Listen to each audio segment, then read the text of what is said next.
Hallelujah. Palakpakan nga po natin ang ating Panginoong Diyos na buhay. Amen po. Nagyaman tayo kakapsat, tagiting ang kapadasan. Tayo sa di mga patagkar, di pamati tayo. Amen. Hallelujah. Nabasa ko kanina yung ating scriptural verse na matatagpuan sa Isaiah 64 verse 4 na ganito po ang kanyang sinasabi sa Tagalog. Sapagkat hindi narinig ng mga tao mula ng una o naulinigan man ng pagkinig o ang mata ay nakakita man ng Diyos liban sa iyo, na iginagawa niya ng kabutihan ang naghihintay sa Kanya. O ulitin ko po sa English, sabi niya, for since the beginning of the world, men have not heard nor perceived by the ear, nor has the eye seen any God beside you who acts for the one who waits for Him. Dito po sa ating scripture reading ngayong hapon, kung aanagin po natin mabuti ang sinasabi, makikita natin dito ang supremacy ng ating Panginoong Diyos na buhay. Amen? Pag sinabi po kasi supremacy, siya ay nangingibabaw. Siya ay bukod tangi at siya ay walang katulad. Amen? Ang sabi niya, since the beginning of the world, walang tao ang nakarinig o nakakita ng Diyos na katulad niya. Hallelujah! Kaya hindi po nasasayang yung ating mga sakripisyo para siya ay purihin at puntahan sa mga panahon ng ganitong pagtitipon. Amen po? Amen. So, ipinapakita po dito na God is unique kasi wala siyang katulad. And unmatched in His power, walang makakapantay ang kanyang kapangyarihan. That's why He is supreme. Kaya siya ay bukod tangi. Amen? And this supreme God, this unique God, this unmatched in power God, siya ang lumikha sa iyo, sa akin, sa ating lahat, at siya ang nagmamay-ari ng ating buhay. Itong hiningang ito, isang pitik lang niya, mawawala. So, tulad ng sinabi niya sa Genesis 1:26 and 27, na God created us in His image and in His likeness. Kita niyo yon? He created us in His image and in His likeness. So, you are unique because we were created in the image of a unique God. Amin po? Amen. Therefore, there is something unique in each and every one of us na wala sa iba. Naniniwala po kayo na meron kayong katangian na wala sa iba? Amin po? Amen. For example po, marami po sa atin ang may mga hidden talent. Si Pastora Ami, si Pastora Lota, si Pastora Nestic, may mga hidden talent na na-develop kaya sila nakakatayo dito. Yung mga talent na yun, God-given talent, pero kailangan lang na ma-improve, kailangan na ma-develop. Hindi naman basta-basta na magaling siyang mag-preach, magaling siyang mag-deliver ng salita ng Panginoon. Nandun na yun, hindi po. It takes time, practice. Kailangan ma-develop. So, mahirap or ayaw nating ilabas. Marami sa atin yung maraming mga hidden talent pero ayaw nating ilabas. Ayaw nating ipakita kung ano yung kaya nating gawin for the glory of our gracious God. Amen? Mali po kasi yung sasabihin natin na wala akong extra talent. Wala akong kakayahan. Kasi pag sinabi mo na wala kang kakayahan, you are putting down the God who created you. Parang sinasabi mo na hindi magandang pagkakagawa sa akin ng Panginoon. Tama? Parang kung sinabi na God did not do a good job when He created you because God gave a seed of greatness in each and every one of us. Amen po? So, pag inilalabas po natin ang ating mga talent, ang napaparangalan po ay ang ating Panginoong Diyos na buhay. Bakit? Because He is. Gagamitin ko po yung word na is. Kasi yung ating mga extra talent is katulad ng paggawa ng sermon. Pag hindi ka humingi, wala kang mabubuo. Kaya gagamitin ko po yung present. He is the giver of those extra special talent every single time. Kasi pwede lang niyang bawiin yan. So, gagamitin ko po yung present tense.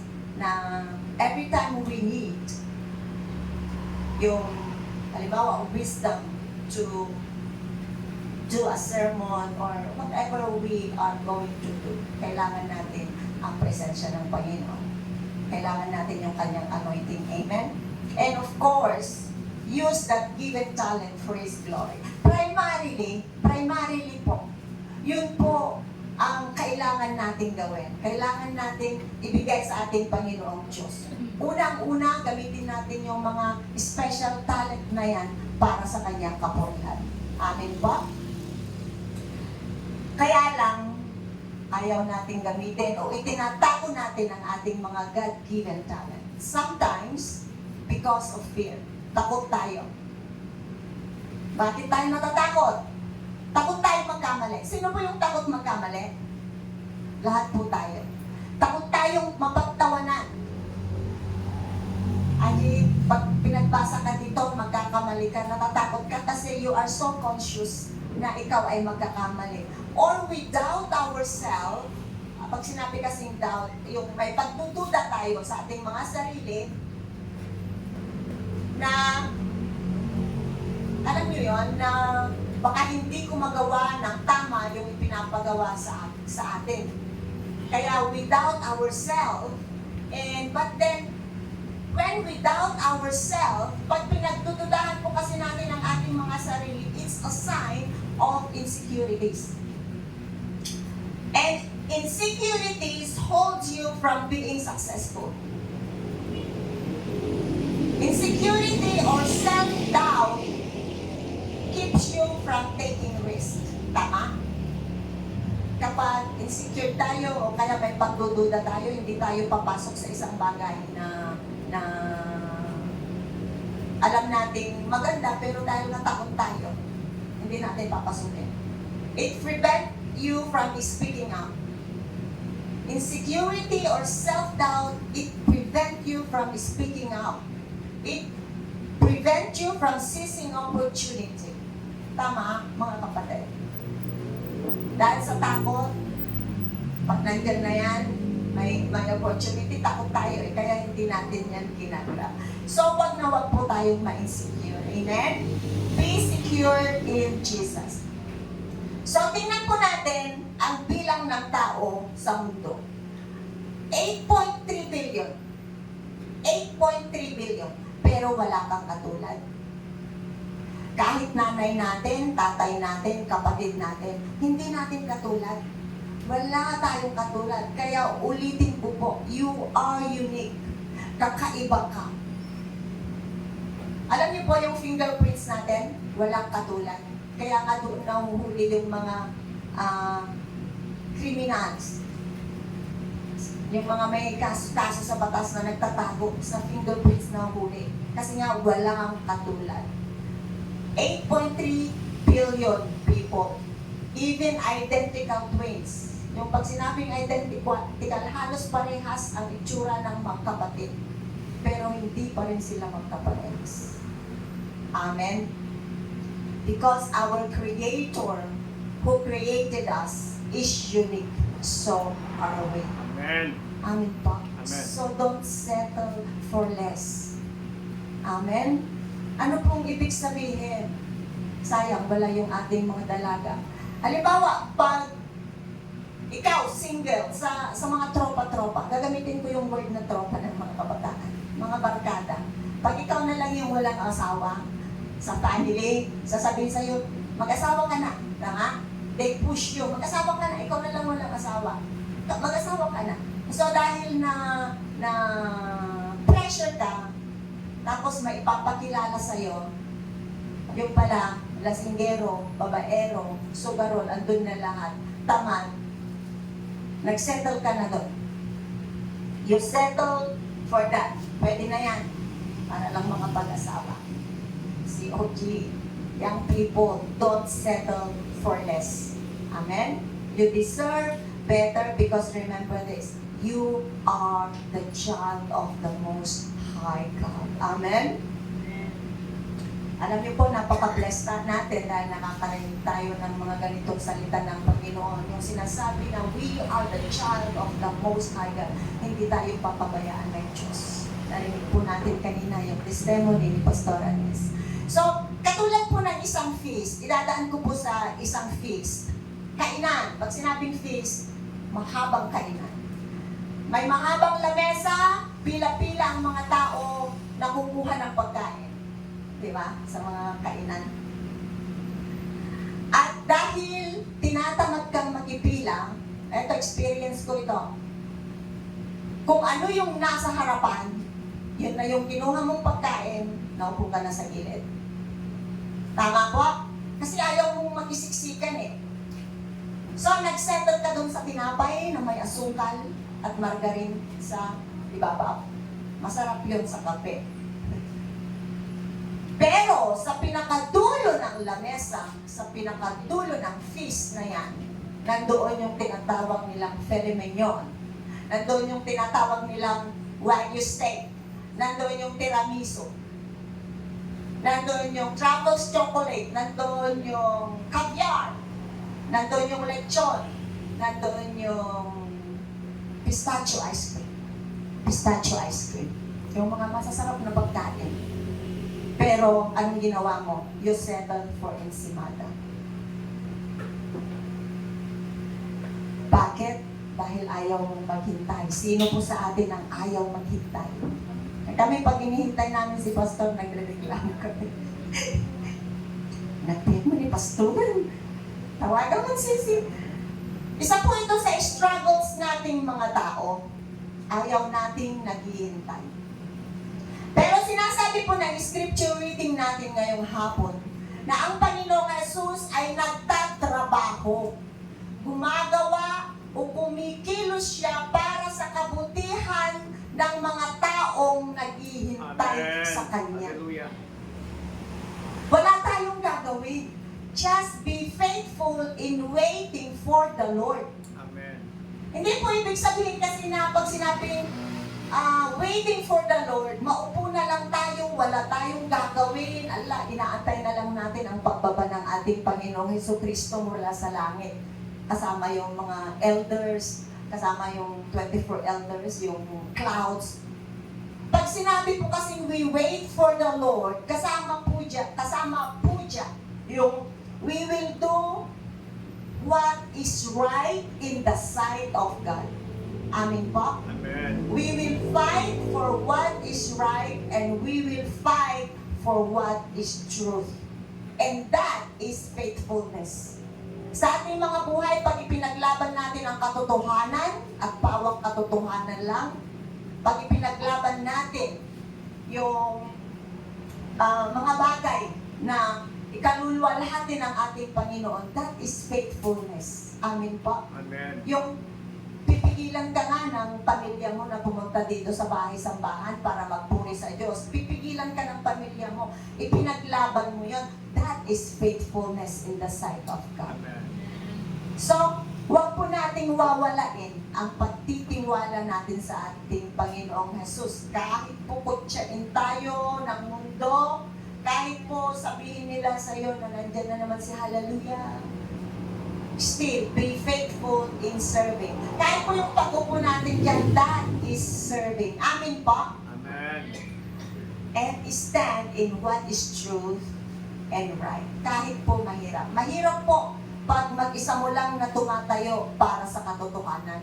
Kasi mas marami ang tumatayo sa mali.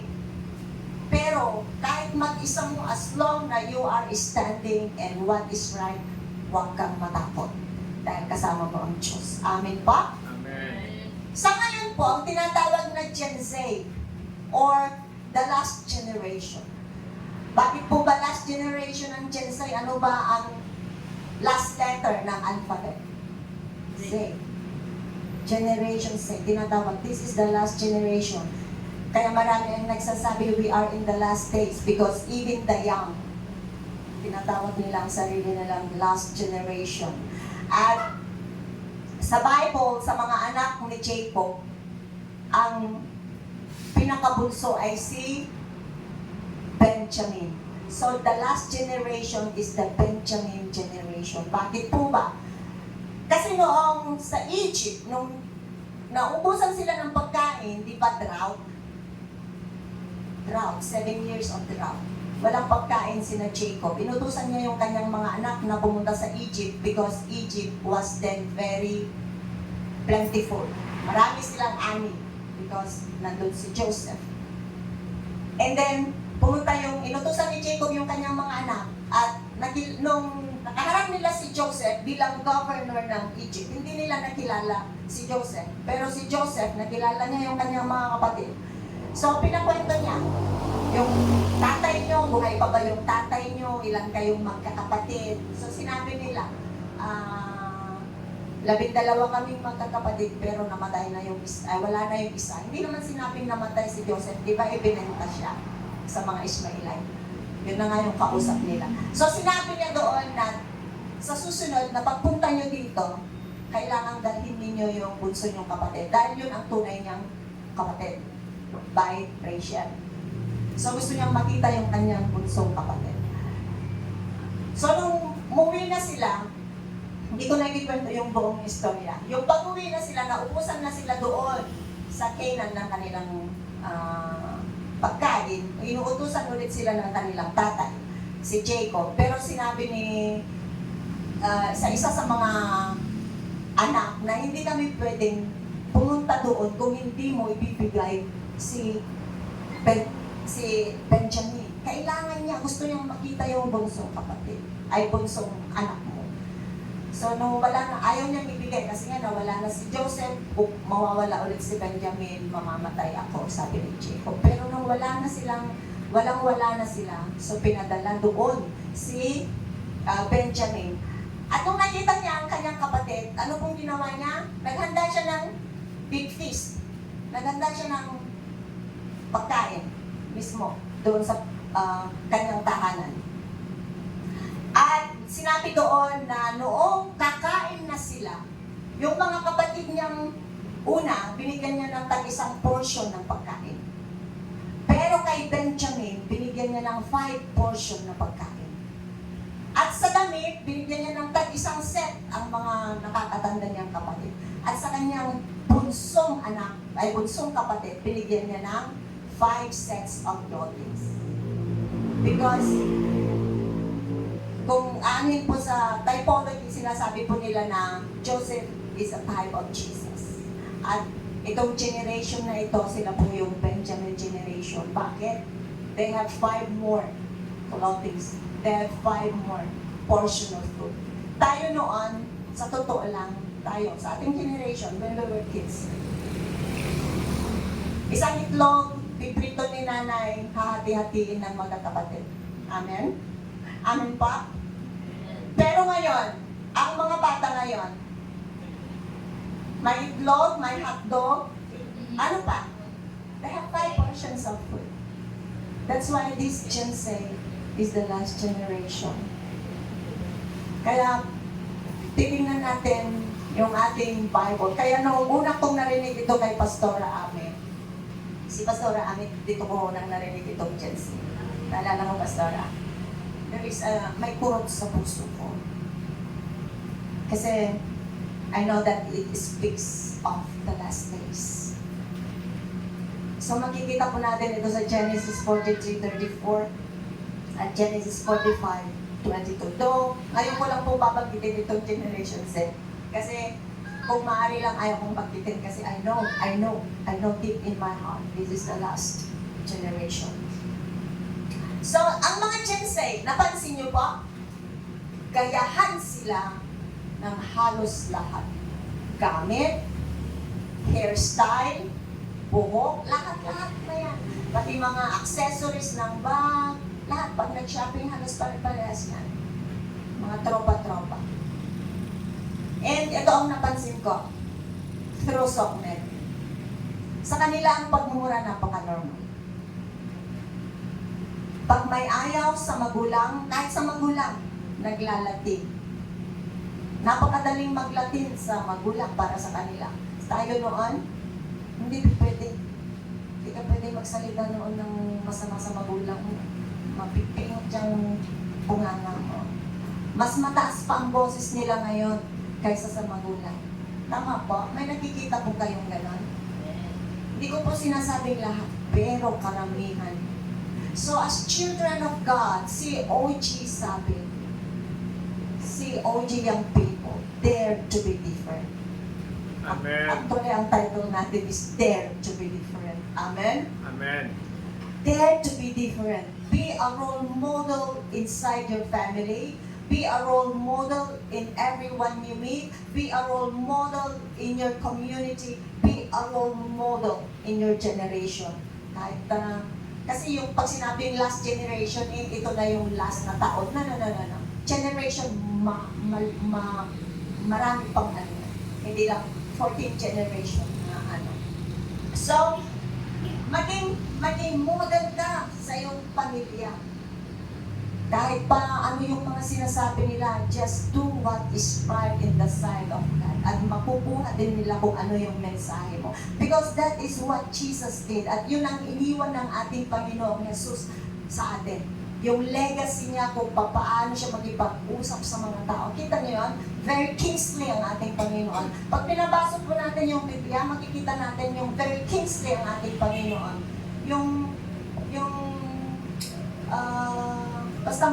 Basta pag nagsalita siya, may power. Amen? Kahit nagkatawang tao siya, pero pag nagsalita siya, may power. So, may maririnig po tayo dyan na nagmumura dahil lang mo sa alak, magdamag sa sugalan. Very sa atin to, kasi open eyes tayo, nakikita natin yan. Pero, kahit saglit lang, walang oras para papurihan ang Diyos. Nakakalungkot dahil walang oras para papurihan ang Diyos na may hawak ng kingdom. Sabi ko nga po, isang pitik lang ng Panginoon, oras mismo, wala na ang buhay. So bakit hindi natin ibigay yung ating pagpupuri sa ating Panginoong Diyos? So this is a challenge. Si OG sabi, dare to be different. Amen? Katulad po ni Daniel, ni Shadrach, ni Meshach, at saka ni Abednego, ang offer sa kanilang pagkain ay pagkain ng hari with wine, majesty's food. Pero, they declined. Hindi nila yung tinanggap. Pinili nila ang gulay at tubig. So, not to defile themselves, sabi niya dito. Ano pong ba ang ipinapakita dito sa kwento? Kasi sinabi niya dito, after few weeks, sabi sa kwento na they look better than those who ate the majesty's food. Mas maganda silang tignan, mas guwapo, mas malulusog, mas energetic sila kaysa sa mga kumain ng pagkain ng mga hari. So what was the secret of their better looks? Ito po ang secret. They did not defile themselves. Amen? Kumbaga, malinis ang kanilang konsensya. There's no even tiny bit of stain sa kanilang mga konsensya. Alam niyo po, pag ganun po ang sitwasyon natin, we are the most blessed amongst the crowd of people. Amen. Pag malinis po yung ating konsensya. Amen? Ito po ang sikreto nila.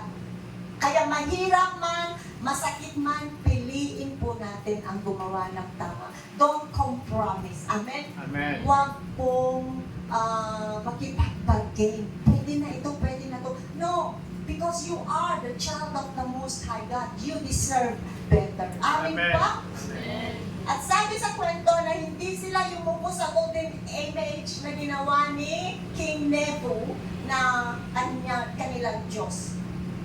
So dahil may mga nainggit, dahil hindi sila yumuyuko sa golden image na sa Diyos-Diyosan na ginawa ni King Nebu, sila ay dinala doon sa fiery furnace para sunugin.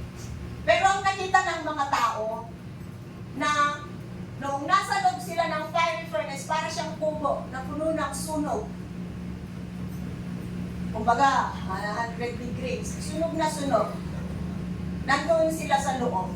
Pero, may nakita ang mga tao doon na ang mga tatlong ito na naglalakad lang sila sa loob ng sunog na kasama ang tao na parang anak ng Diyos. Kasama nila ang ating Panginoong Jesus. So, kung faithful po tayo sa ating pananampalataya. Kasi once na sinabi natin na we are faithful in our faith, we are faithful in Jesus. Even in death, kasama po natin ang ating Panginoon. Kaya wala po tayong dapat na ikatakot. Even in death, huwag tayong matakot. Babasahin ko lang po yung Psalm 139. Dito po tayo magtatapos. Dahil napakaganda po ito, na dito po ako magtatapos, babasahin lang po natin. Sabi po niya sa Psalm 139, verse 7. Ipina-flash ko. Okay. Sabi po niya dito, pwede mo natin basahin sa where can I go from your spirit? Or where can I flee from your presence? If I ascend into heaven, you are there. If I make my bed in hell, behold, you are there. If I take the wings of the morning and dwell in the uttermost part of the sea, even there, your hand shall lead me, and your right hand shall hold me. Hallelujah. Ito po, very comforting verse. Pagtakot po kayong mamatay. Basahin po ninyo ito. So, huwag po tayong, anuman po ang mga hamon sa ating buhay, huwag po nating wawalain ang ating pagtitiwala sa ating Panginoon. Anuman, kahit po nandun na tayo sa pinakababa ng ating buhay, huwag po tayong patatalo. Dahil ang sabi po niya, kahit po saan tayo magpunta, nandoon ang ating Panginoon. Kahit po pumunta tayo sa daigdig ng mga patay, nandun pa rin ang ating Panginoon. Kahit po tumira tayo sa pinakailalim ng dagat, nandun pa rin ang ating Panginoon. Papatnubayan niya tayo at hawakan niya ang ating mga kamay. Di po ba napakaganda niya? So, kumikilos po siya para sa atin na mga naghihintay sa Kanya. Naghihintay po ba tayo sa ating Panginoon?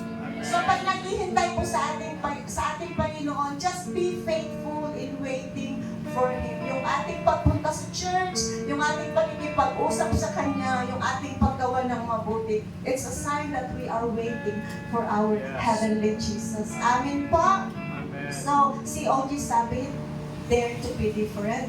Wait faithfully for the Lord. Amen. Tumayo po tayo at kantahin po natin yung Walang Katulad.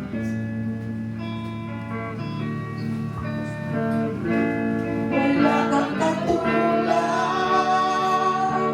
wala nang higit sa'yo, wala kang katulad,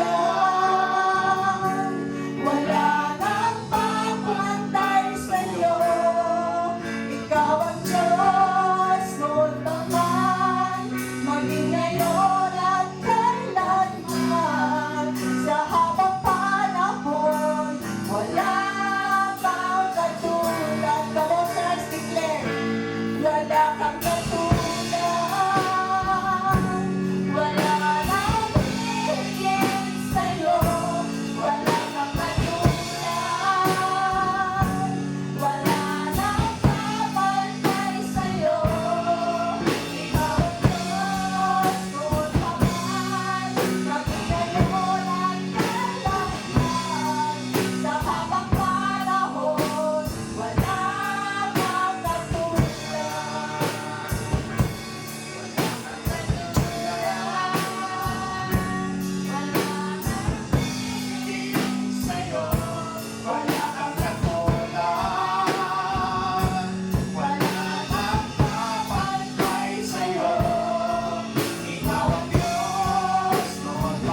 mga puntong ito, maraming salamat sa iyong mga salita na amin pong napakinggan. Help us, precious Holy Spirit, to be different in this world. Help us not to compromise sa anumang iniuupang sa amin ng mundo para sa aming kasiyahan. Matuto kaming tumindig sa katotohanan, Panginoon, whatever the cost. Holy Spirit, help us. Hindi namin kayang gawin ito kung wala ka sa aming mabuhay. Kaya tulungan mo kami sa bawat araw, sa bawat